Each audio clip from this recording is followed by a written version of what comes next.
संगत जी, राधा स्वामी। आज की साखी मनुष्य जीवन के सच्चे महत्व और सच्ची कमाई के महत्व से संबंधित है।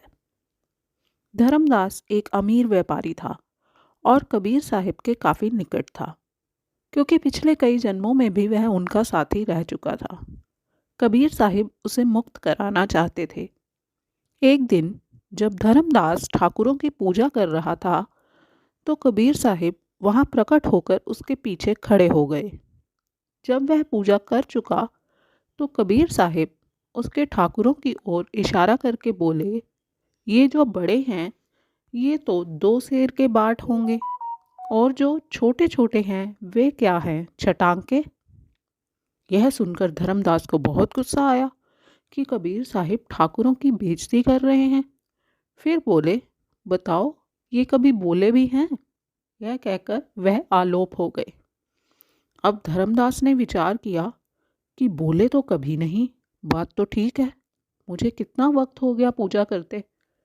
कुछ दिनों के बाद कबीर साहिब साधु के वेश में धर्मदास के घर गए।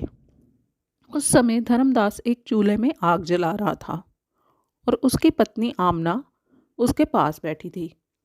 कबीर साहिब ने कहा, धर्मदास तुम बड़े पापी हो, तुम जीवों की हत्या करते हो। अब स्त्री अपने पति की निंदा नहीं सुन सकती। उसने कहा, तू पापी होगा, मेरा पति कैसे पापी है? तूने उसका क्या पाप देखा है?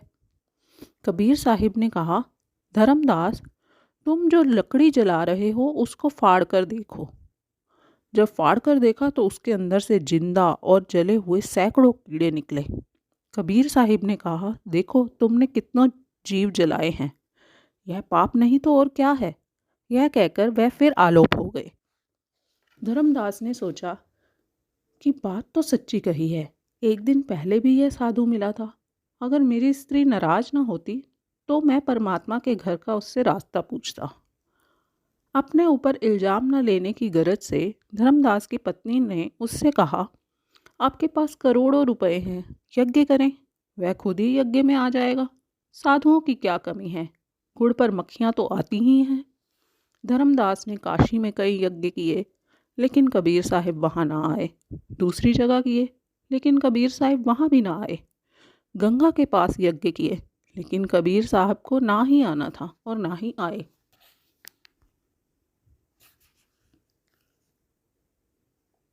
ज्यों ज्यों धर्मदास यज्ञों पर रुपया खर्च करता गया, उसके दिल में कबीर साहिब से मिलने की तड़प बढ़ती गई, मगर कबीर साहिब ना आए।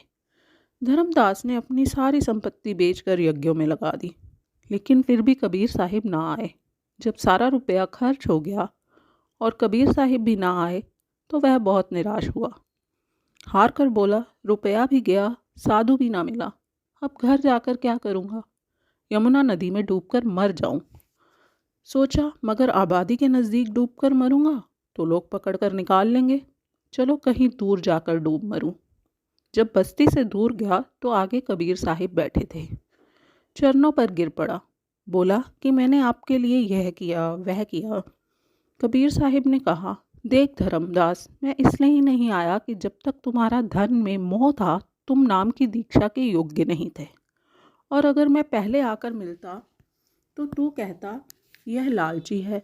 तेरी स्त्री ने भी कहा था कि गुड़ पर मक्खियाँ बहुत। अब मैं तुझे वह चीज़ दूंगा जो कभी नष्ट नहीं होगी। आखिरकार उसे उन्होंने रूहानी दौलत से माला माल कर दिया, और वही धर्मदास फिर आगे जाकर कबीर साहिब जी की गद्दी पर बैठा। तो साथ संगत जी, हमारी इस मनुष्य देही का सच्चा मकसद परमात्मा से मिलाप है और सच्ची कमाई रूहानी कमाई है। राधा स्वामी जी।